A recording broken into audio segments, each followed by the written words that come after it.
Hi, in this video we're going to continue solving the exercises. In this question, we have two figures. We have to decide the direction in which the current is flowing according to the direction of the magnetic fields. And to do so, you have to apply the right-hand rule.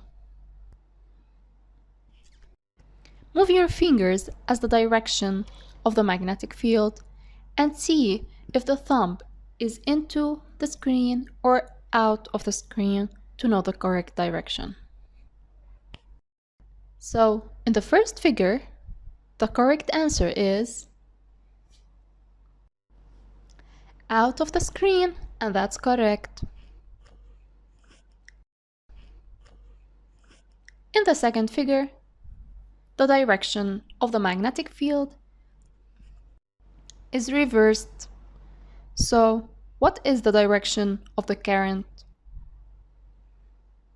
That's true.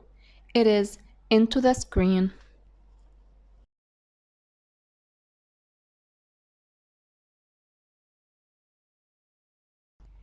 Now in this question, we have a solenoid and we place a compass near it and we change its place. And we have to find out which reading goes to which position.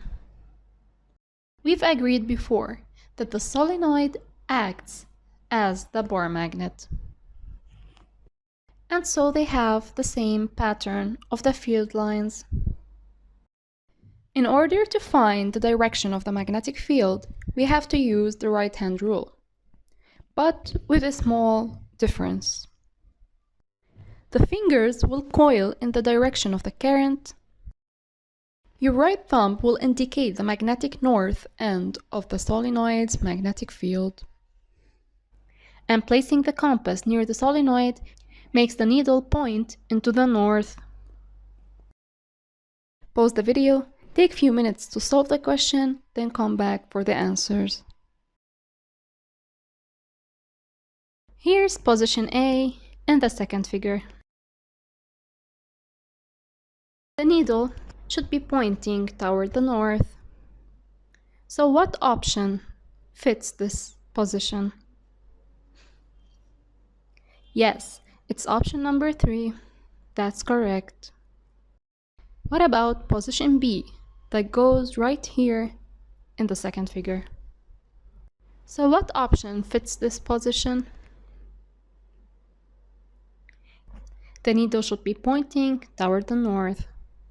So it's option number 2, and that is correct. Now for position C, the needle should be horizontal and pointing toward the north. So the correct answer is option number 1. And so the fourth option goes for position D.